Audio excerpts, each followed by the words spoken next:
Are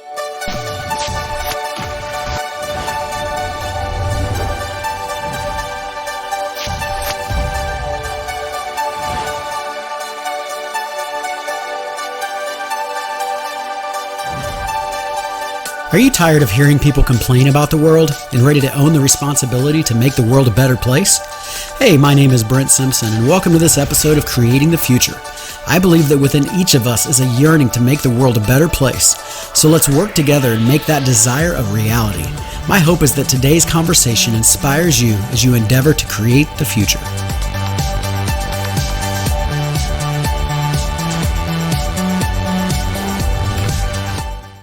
Hey guys, welcome back to Creating the Future. Recently, I had the amazing opportunity to be able to speak to our local businesses in the area of Brandon, Florida, really Tampa, Florida area, and share with them some leadership principles as we walk through this crisis. And we did that by way of the local Chamber of Commerce, and I did a Zoom call with them, and then that got shared with some business owners and organizational leaders. And I wanted to be able to share this with our podcast listeners because I think it'll be very helpful as we walk through this crisis together. I think this is a moment where leaders need to rise up. And so I hope you lean into this episode. I hope you learn some things, and let's learn how to be great leaders during the middle of this crisis.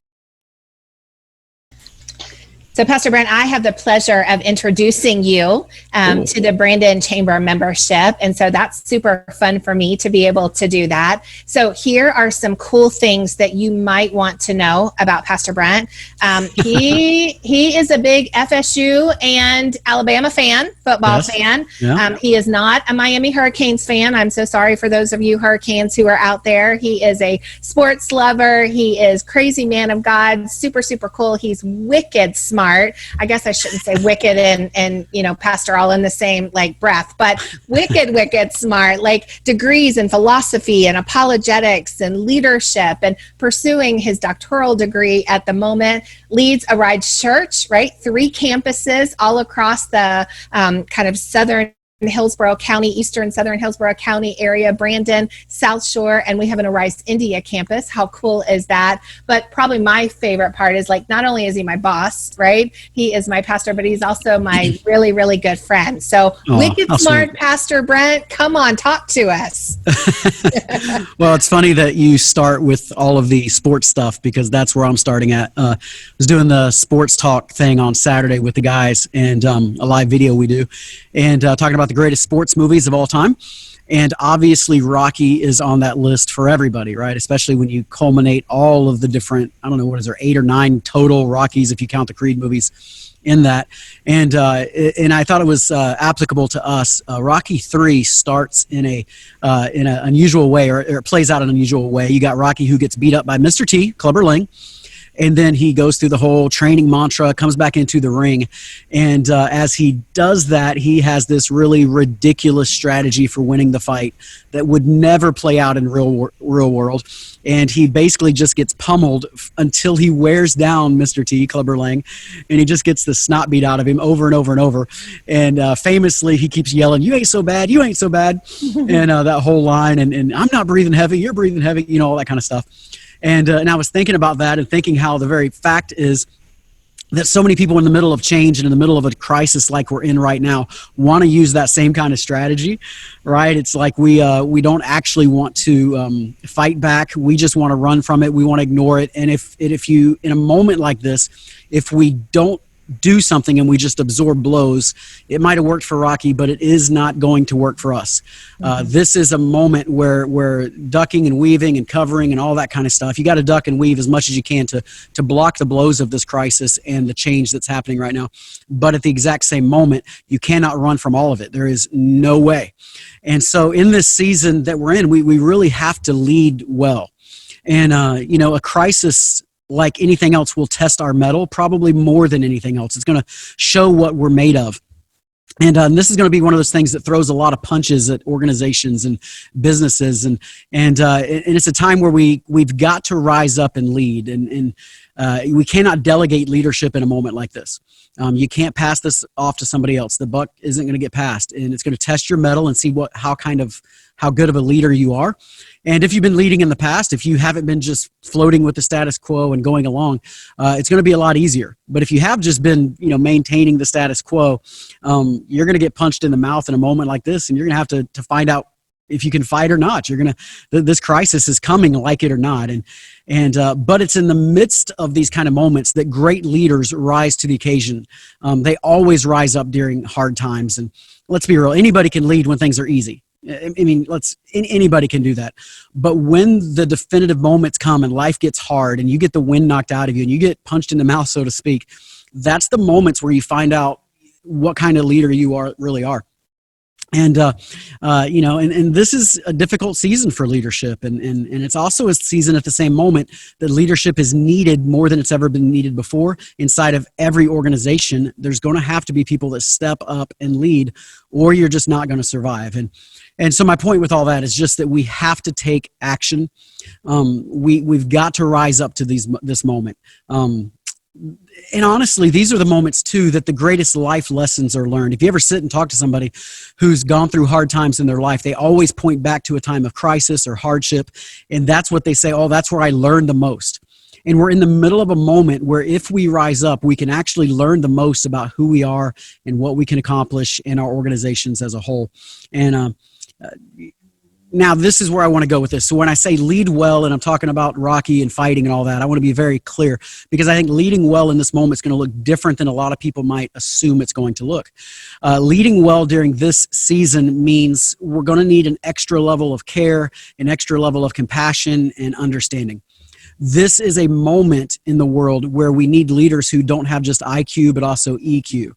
And I trust that most people that would be watching this know what EQ is, but that's the emotional intelligence. It's understanding how you make people feel and how their feelings are being affected by the things you say and do. And there has never, ever been a greater time for compassion within leadership than right now. This is the time to not just lead people, but to hear people and see people right there where they are. This is a time where you need to be the leader that you wish that you had years ago. You wish that somebody had been for you, and you need to be that, because when people go through a hard time, they're grasping for straws. They're trying to figure out and make sense of this world, and adding more pressure onto that doesn't help, but having compassion in the middle of that really does. I was talking to a guy last week, and he was telling me stories about a place that he had been in the past, and they had gone through a hard time.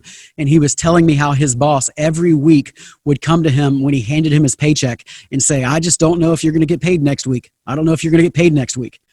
Listen, that might very well be true in this moment with the crisis we're in for different businesses and companies, but that's not helpful to the employee. That's not loving the employee. That's not having compassion on them.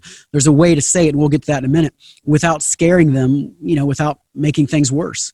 I was with a plant manager, 2 or 3 weeks ago now, right before all this started, so maybe a month ago now.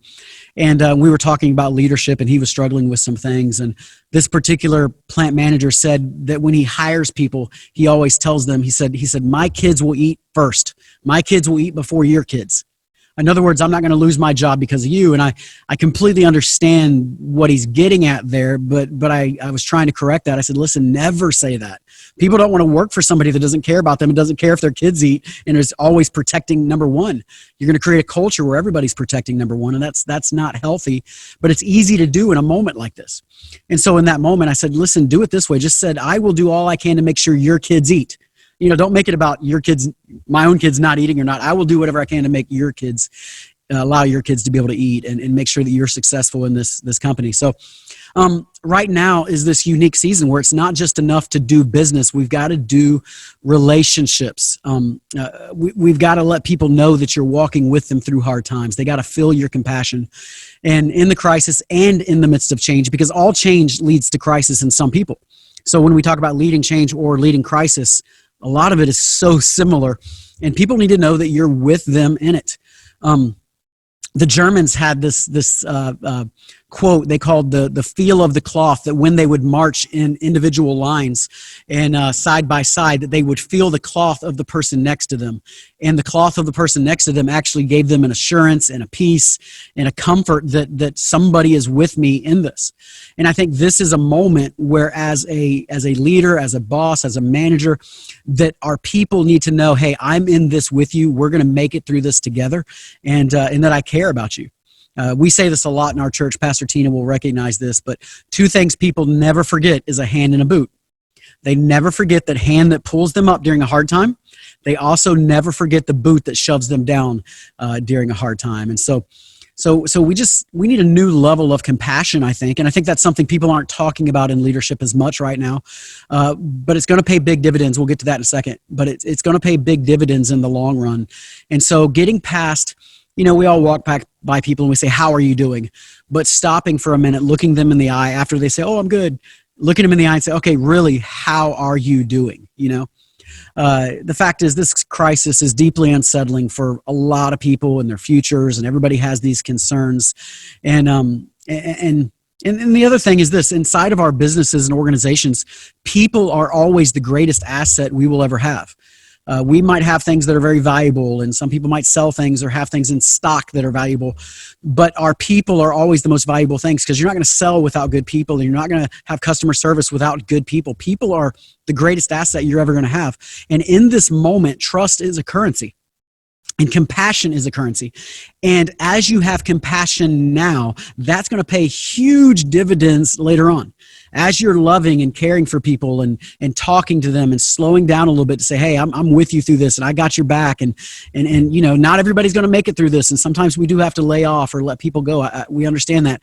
But it's never out of a bad heart. I love you, and we're going through this, and I'm going to do all I can to make sure we take care of you through this crisis and through this change. And it pays huge dividends, 6 months, years later, after this crisis is over, after this change is over, a year from now, those people are loyal and they are with you and they got your back, and you can't pay somebody to do that. Not truly from the heart. And so, people are walking into this crisis, and I keep having to remind myself that so many people even had crises that they were walking in before this crisis. Before this unsettling change to all of us. They already had marriage problems and kid problems, and all of that was coming to work with. And so now you're adding on to those problems with this giant global pandemic that's going on. And I think we just have to have a new level of care for people during this season, and especially millennials. With millennials, which probably make up some of the workforce that's represented here, they really care a lot about how the boss cares for them. If they're in a place where they feel like the boss loves me, cares for me, has my back, it goes a long way. In fact, so often they'll take less money to work in that kind of environment. And I think this is a moment where it proves that kind of environment, because crises either bring out the best or worst in people. Nobody really stays the same. You either turn to selfishness, and people are hoarding toilet paper or whatever, right? That kind of stuff. Turns to selfishness, or you see the most beautiful aspects of humanity in selflessness in moments like this. And I love that, because so many people focus on the bad, but if you look, there's also some incredible good going on. We have a friend, Pastor Tina and I, who's a higher up at Ashley Furniture, and they had to lay off a lot of people through this. And when I was talking to this lady, she was saying how some of the CEO types, one of the real executives in Ashley Furniture, committed to taking a $1 a week paycheck until this thing is over, because they knew they could afford it and they could keep other people's jobs. And that's the kind of thing, like if you're working for Ashley Furniture and you know that your executive, your CEO, your CFO, whoever, does that kind of sacrifice to make sure that you're there, it creates and fosters this level of commitment that you can't buy. And it's so important in a moment like this. And I just think in these moments, we have a unique opportunity to show people that we care, that it's not just about my IQ and how much I know, it's about my EQ and how much I can have compassion and love for people that I work with, and just make a better work environment once this is over. And again, you can't always keep everybody. There's going to be layoffs. There's going to be people let go and things like that. But you can do it in such a way that lets people know that it hurts you whenever they hurt. And I think that's powerful. So we just got to lead well in this moment, and not just the X's and O's, which is what most people concentrate, but but loving on the workers and those who especially are already going through a crisis before this crisis. And this is just overwhelming, and being a real leader to them and a friend to them. So secondly, I would say this, and this is being said everywhere. Any leadership podcast you listen to right now during this crisis is saying this, but it needs to be repeated because that's the whole point, and that is communicate relentlessly. General Stanley McChrystal was on a podcast with Ryan Hawk, the learning leader with Ryan Hawk. General Stanley McChrystal led the Afghanistan invasion, had, I don't know, hundreds of thousands of soldiers underneath him, some Americans, some others. But he led that invasion. So he's walked through some crisis and walked through some radical change. And he said, you have to communicate relentlessly, consistently. You can't stop. Why? Because when you communicate constantly during this time, because things are changing constantly during this crisis. I mean, especially in the first few days and the first few weeks. I mean, it's every day is something new. In our county, on this particular day, I guess they're voting on whether or not we have to wear masks when we walk outside, and it's every day. We just got put on a curfew, and every day there's something new. And that new thing is a new change, and it's a new crisis, and everybody gets overloaded. And so you have to communicate the vision, communicate the mission of your organization constantly. Be talking to people, be a voice of reason in their minds, which is the second part of that. Communicate clearly. Be the one that in the midst of everything that's going on and all these voices that are speaking into our heads, that the leader is the one that's clearly communicating and telling people how to think about these things. How should we respond to this? How is our organization, our business going to respond to this? What are the new rules of engagement? How is each unit, each department, each team, each person going to work through this and going to operate through this? And just be extremely clear. We say it sometimes in our organization, our church, that we are the CCOs, the Chief Clarity Officers, right? We've got to be so clear, and especially in a moment like this, because unclarity is unsettling, and it causes the crisis to become greater, even more scary, and just causes more fear and panic and problems within us. And so we really need to be clear. This is a moment where we need buy-in from people. And so when you're making decisions, talk to them about them. Let them know the why, right? Craig Rochelle said it recently. He said, people will go along with the what if you explain your why. And I love that, and just instead of just making commands and barking orders, that old school domineering style of leadership is out. It really ended in the 80s. And you can't just bark orders, especially right now, and especially when you're leading change. People need to buy into the change. They need to understand it. So you have to explain why it is. And even in the moments where you're letting somebody go or having to lay off, if you can sit with them and explain the why, and hurt with them and explain, listen, I hate this. This stinks, and we're all in this together. But in this moment, we have to make this decision. And I'm so sorry we have to make this decision, but we don't. But we do. And even if they're a great person, say, listen, when this is over, if we can bring you back in or whatever, if you're still available, we want to. And any kind of severance or anything you can do for people during these moments, I think really create a spirit and foster a spirit of trust. And that's part of it too. We got to communicate candidly. We got to be real. We got to give proper perspective. Don't make it bigger than it is, and don't make it smaller than it is. I think those are two temptations of leaders in a moment like this. The first one is to make it little and, this is no big deal. We're fine. We're going to get through this. The other one is to act the pessimist part that's just, the world's coming to an end and everything's going to end, In a moment like this, people really need perspective. They're hearing all these voices. They need that clarity and that perspective from the leader, at least in the workplace. At home, God only knows what's happening, and even trying to take care of kids right now. Work at home, so many people are, and do the homeschooling thing at the same time is so tough. But letting them know, hey, we're in this together. We will overcome. If you've never read Good to Great, it's literally one of the great leadership books of all time. Good to Great is just an amazing book. And in that book, they tell the story, Jim Collins tells the story of a Vice Admiral Jim Stockdale. And he talks about being in a prison camp in Vietnam and how he made it through. He was in there for a long time. And being a higher level military person, they gave him extra persecution and extra hard times. And he talks about how he survived. And at one point they asked him, they said, how come some guys survived and some didn't? What was the difference? And he said the difference was between faith and optimism. And I'm butchering this and telling it in my own perspective, but he said the optimistic people always thought, it's going to be over soon. It'll be over by Easter. It'll be over by July 4th. It'll be over by New Year's, by Christmas, whatever.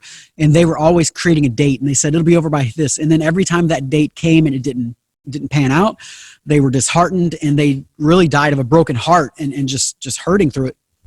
And he said the ones who survived were the ones that had faith compared to optimism. You might call it hope, but it's the faith that says, I don't know how this is going to be over. I don't know when it's going to be over, but it will be over and we will survive. And I think as leaders, this is a moment where we need to choose faith over optimism. We don't know, we don't know if this is going to be over May 1st, June 1st, July 4th. God forbid football season not happen this year. We don't know when it's going to be over. And if we create false hope and then it gets dejected, it actually takes away people's trust from us. And so we need to be people of faith that says, listen, I don't know. We can hope for the best and plan for this date and that, but none of us know. Just be honest about it and say, hey, but I do have faith that we're going to be okay. The third thing I would say is this is a moment to be creative. Now, we kind of know that, but we're forced into it in a new way. Crisis, I've heard it said this way, crisis is the cradle of creativity. It's the cradle of opportunity. And in so many ways, in all of our worlds, we have been forced to become creative in order to survive. It was funny. I love this. Last night, there's a young lady that Tina and I know that had her 21st birthday. And because of everything going on, obviously, there's no birthday party. People can't come over to the house. It's just, and it stinks for her. So her parents planned a drive-by birthday honking parade kind of thing. And everybody drove by her house and everybody's honking the horn. They were in the driveway waving, everybody's honking the horn, they're shouting happy birthday and we love you and all this stuff out the window. And I love that because it was taking a bad thing, being creative for it, and actually creating a memory that she'll remember the rest of her life. I don't know about you guys, but I don't specifically remember my 21st birthday, and maybe you do, maybe you don't. But the fact is, for this particular person, she will never forget that moment. And out of a bad situation, she was creative and actually created a beautiful moment that she will never forget. And so change culture is so important, and having a change culture before this crisis hits will help the crisis so much. It'll change it from being a complete about face and radical shift to just being a pivot and not nearly as much. And so we can talk about creating a change culture later on, but in this moment, we have got to adjust. Again, more sports analogies, but this is really a moment of halftime adjustments. We went into the game with a plan. Most of our organizations had plans this year, and we were going to do this and going to do that. All right, well, we just got punched in the mouth. We're losing. We're going into halftime. And that's why the real leaders step up in moments like this and create halftime adjustments. And this is a moment for that. I've heard that it's not true, but I've also heard it said, I don't speak Mandarin, so I don't know, but I've heard that Mandarin Chinese does not have a word for crisis, but instead it's two words that are put together, and the words are danger and opportunity. And I love that, because whether it's true or not doesn't matter. The principle of it is true. It's like the stock market right now. Some people lost a lot, but some people are being able to put money in and gaining a lot. And this is a moment where if we're creative, we can actually gain and not just lose, but we're going to have to flex our creative muscles. And so the simple fact is, when it comes to creativity, every organization, every business was created to solve problems. The same problem that you were solving may not still be there, but there are more problems arising every day right now. And so how can your business solve those problems? How can we adjust? And we're seeing this all over the world. Commercial airlines right now, shipping cargo instead of people, and a car company, I think it's Ford and GM right now, that are creating respirators instead of just the cars. And I heard of a small clothing manufacturer that was really hurting, so they started creating masks instead of clothing. And it's these moments where you can pivot and be creative and say, all right, what is the need? How can I fulfill that need within my organization and the structure that I already have? And the last part of that I would say is this: we got to think about the new normal that will come after this. So most of us probably are beginning to get a grasp that even when this pandemic is over, it's not going to be the same. Nothing will ever be the same, quite the same. I mean, there's obviously, it'll go back to somewhat normal, but there's going to be differences in the future that we don't have now.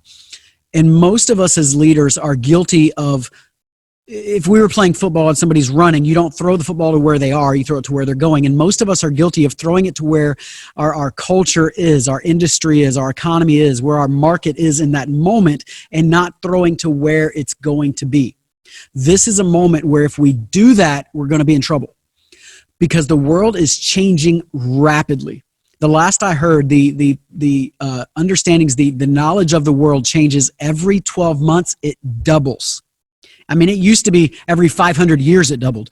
Now it's every 12 months, knowledge is doubling. I mean, think about the fact we're on a Zoom call right now, and there's probably some people that'll watch Zoom or things that you couldn't even spell Zoom before. You didn't have a clue what it was before. And now all of a sudden, this radical shift is happening. And we have to be able to not only see the shift where it is, but see where it's going. If we don't see where it's going to be hard to succeed. If we're not willing to change and go after that, it's going to be hard to succeed. It's going to be hard to last. And this is a moment where I say it this way, 6 words that will destroy any business right now, or any company or any church or anything, nonprofit, is we've always done it this way.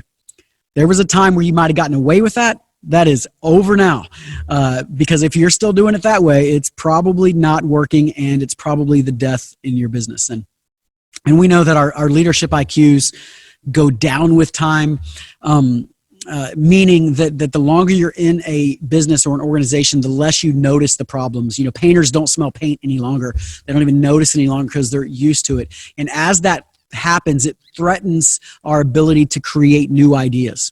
It threatens our abilities to become creative because we get stuck in the status quo.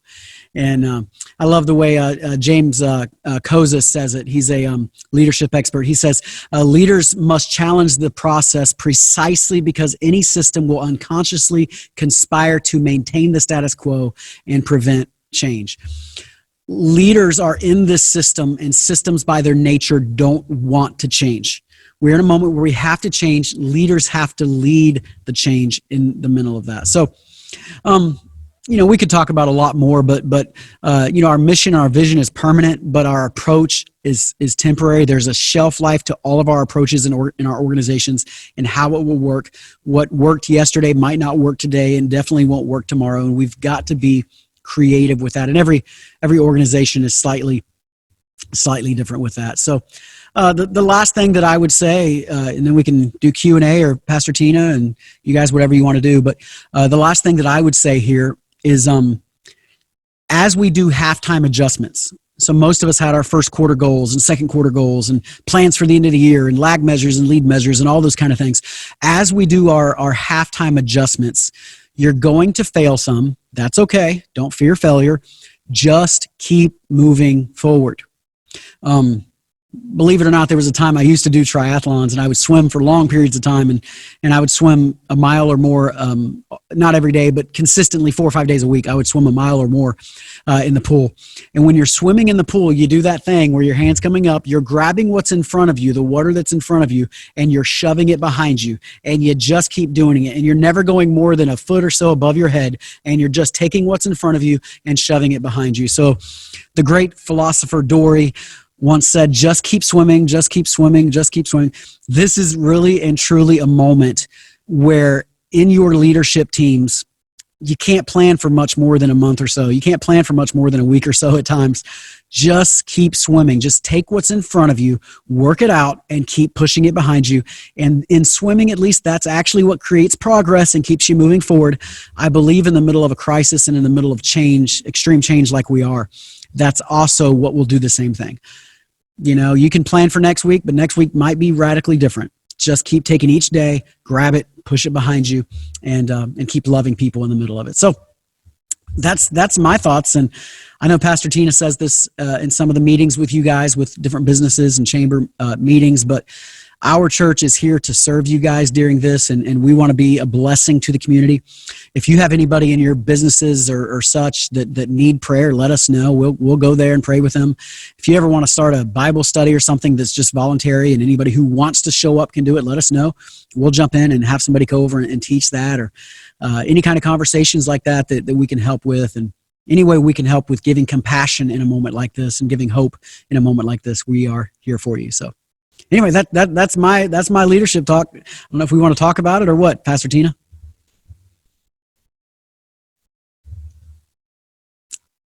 Am I unmuted? Oh, yep, you're unmuted now. Yeah. Awesome. Thank you, Pastor Brent. That was so good. And here's what I love about everything you just shared. Obviously, we've worked together for 8 years now, and I can tell you at Arise, everything that he just communicated is what we live and breathe as a culture. It's what you embody. And I think that's amazing. You know, I'm thinking of the person who is a leader in their organization, but maybe they're not the top leader in their organization, and they don't have a leader that is leading with clarity, and they don't have a leader that's leading with confidence and halftime game changes. How does somebody lead up?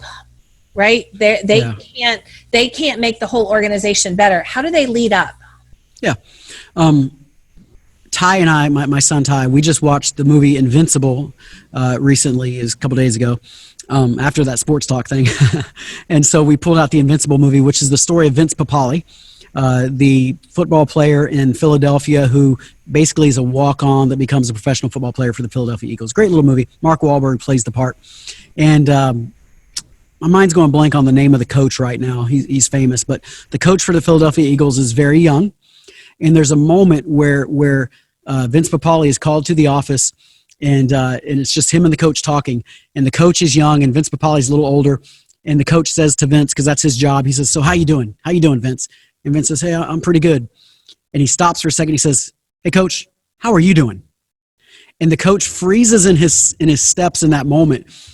And it was this shocking, okay, he just asked me. And so the coach says, "You know, a few bumps and bruises, but I'm making it through kind of like you are," kind of thing. But there's this same thing that happens. Sometimes we forget that our leaders also are going through a crisis the same way we were. They might have already been going through a marriage crisis and a kids crisis and a financial crisis already. Just because they're the boss doesn't mean they're not going to have the same kind of issues. And so I think one of the ways is you sit in that meeting the same way and you step into their office and say, "Hey, how are you doing?" Again, do for them what you wish they would do for you. And I think that's one of the ways. And just keep encouraging them, keep strengthening them. How you doing, Pastor Brent? I'm good, Tina. Thank you. Anybody else with a question? You're muted, Bernadette. Okay. So, hi, Brent. Hey, Bernadette. I work with a lot of. That's Mary. Hi, Mary Lee. Yes. Hey, Mary. Sorry. Hi, Mary Lee. That's okay. I'll correct you again. I work with a lot of nonprofit organizations, and I'm getting questions on, what should I be doing? How do I build relationships during this time? Because fundraising is all about building those relationships. What advice can you give me when talking to my nonprofit organizations about how they can show up in leadership right now? Because they're all going nuts. Right. I think with nonprofits, this crisis could become a beautiful thing because it's forcing people to become more creative. And in the stereotypes, nonprofits, churches, different things like that are generally not on the creative end of things, especially in the church world, because we deal with so many sacred things that don't change. And then we confuse them with the sentimental things that are supposed to change, but then they don't want them to change. What I'm seeing in the church world, and I would think this would be true in the nonprofit world, is a whole lot of phone calls. A lot more one-on-one communication than is normally done. And with my experience, people have eaten it up. Like when you call them out of the blue and you don't want anything. Because in my world, usually when I call somebody, I need you to do this for me or do that, But just calling and saying, "Hey, how are you doing?" Really pressing through, if you were in the beginning of the conversation, and saying, "Okay, how are you doing?" "Oh, I'm good." No, really, how are you doing? Yeah, stewardship. How are you really doing through this? And then those questions of how can I serve you during this? But I think the one-on-one creates a trust factor that's so beautiful and a compassion factor, and people really respond well to that. I think texting is good and those kind of things, but I don't think in this moment it can replace the one-on-one phone conversations. Even everybody's doing Facebook everything right now and social media in general. That cannot replace the calling one-on-one. "I miss you. I love you." And if you're in a larger organization, that's a lot, and in our church world that we're living right now, there's a lot of people to call. You could spend your entire day calling people, but I do think that's extremely valuable in a moment like this. Okay. Yeah. Yeah, Pastor Brent, I want to make a comment and then kind of pose sort of a question. I appreciate all the information today. I have some pages of notes here, so I was put my glasses on to try to sort through where I wanted to ask some questions. But thank you for, first of all, for making this something that we can take away and use, especially, the communicate constantly, the communicate clearly, and to be creative, because I think that is a problem that we're having. Things are coming at us constantly and it's not always 100% clear. Some of us, and I'm responsible for it as well. Some of us are reacting, because we want to make sure that we're getting information out to people. And sometimes that's just not the best way. But I wanted to bring up the part of the comments that you made about crisis either brings out the best or worse. Most of us don't say the same. And then kind of tie that back to having compassion, because it is going to bring out the best and worst of us. And some of us, there will be employees at companies that maybe were not performing as they should before. Yeah. And now we will see how they're performing under the crisis. And then, to have compassion through that is kind of difficult because, as business owners and business leaders, we have to take care of our business in the majority. Right. So any advice for how you're going to, maybe talk to those staff people who were struggling a little bit before the crisis, and now you kind of see, I'm sure business owners want to have compassion, because we don't want to let people go. Right. There's not a lot of opportunities out there, but you also have to make sound decisions for your business. Right. Yeah, and I think when you explain it that way, and I think explaining is the big key there, when you explain it that way with people, everybody understands. Mm-hmm. I guess what I would say is perhaps creating some deadlines, and so it's not like this thing hit, tomorrow you're fired. It's going, hey guys, we're all in this together. This is why you communicate so often. We're all in this together, and this stinks right now, and we may have to lay some people off. But if we do, it won't happen until next Friday or 2 weeks from today or whatever. That way it gives some sense of clarity and hope in that. There's always third options in these things too. And we talk about employees who aren't doing their job that well. There's a great book called Move Your Bus. I forget the guy who wrote it. He was the National Teacher of the Year, became famous from that. He was on Oprah and all this. Great guy. Really fun if you ever see him speak live. But he wrote this book called Move Your Bus. I don't know if any of you guys have ever read it, but the concept was there are people on the bus, and if you picture the old Flintstones cars, right, the Flintstone car, there's some people that are running, they're really pushing it forward. There's some people that are jogging, some people that are walking. There's some people that are just sitting on the bus, and they're not doing anything. They're just getting drugged around.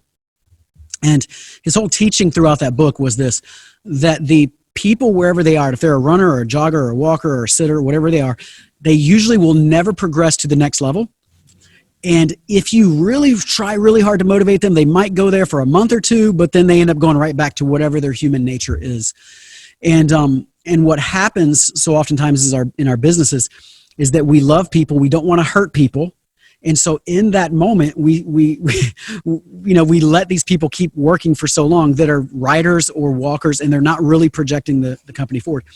This is the blessing in disguise in this, is that it's going to force us to have to get rid of some of those people that we love, but they're not the best people on the team. Mm-hmm. And even inside of humans, right? You had baby teeth, Bernadette, when you were little, that were amazing, I am sure.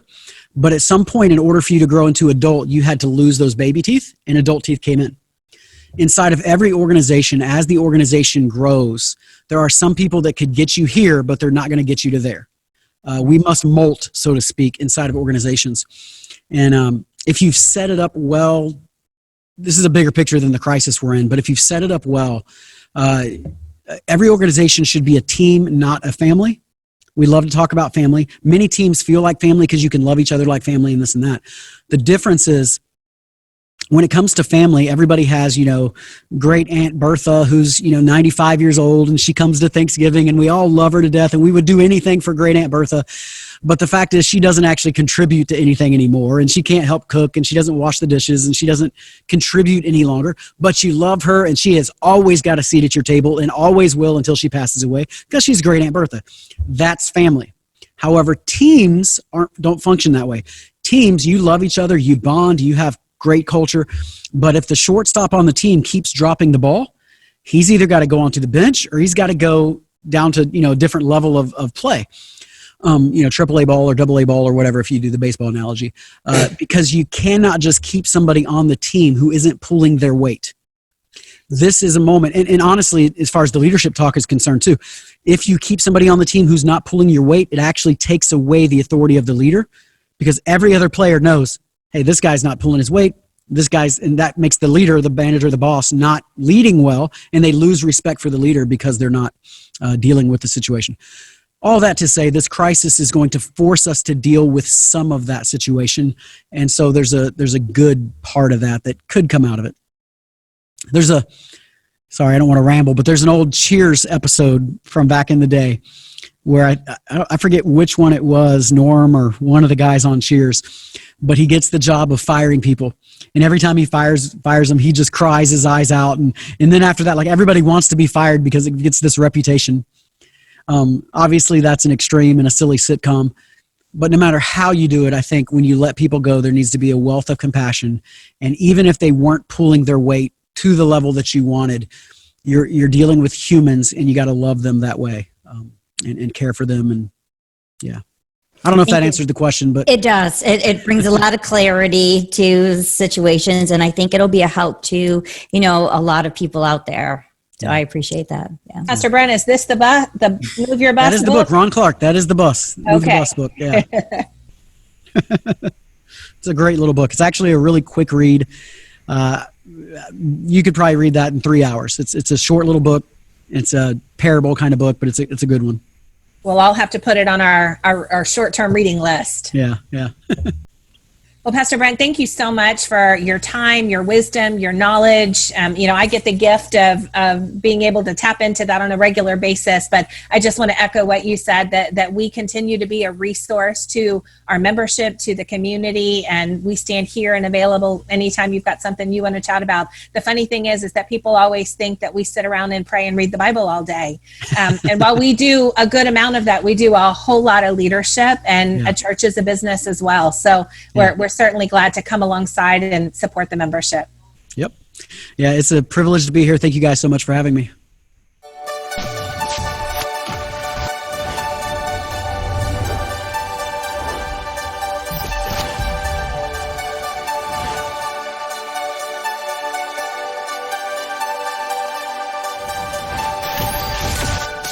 I hope you enjoyed this conversation today, and I especially hope it added value to you. If you enjoyed it, would you do me a favor and give us a 5-star rating on your podcast provider? It really helps to get the word out. And of course, if you share this content with your friends, that would be great too. And until next time, I hope you continue creating a better future. I look forward to being with you again soon.